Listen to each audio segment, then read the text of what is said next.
emergency warning system from Atlanta, KEC 80. Shit. Oh, there goes This KEC test is 89. conducted at approximately 11:30 each Wednesday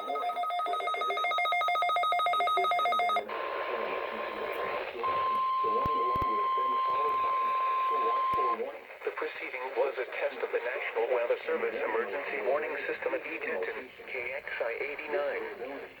This test is conducted at approximately 11:30 each Wednesday morning, weather permitting.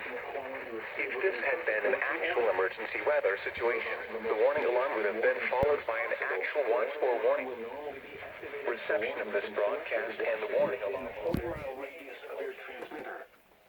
This area includes the following counties in the Atlanta listening area: Cherokee, Clayton, Cobb, DeKalb, Douglas, Fayette, Forsyth, Fulton, Gwinnett, Henry, Newton, Rockdale, and Walton. This concludes the weekly test of the warning alarm system. We now return to our normal weather broadcasting.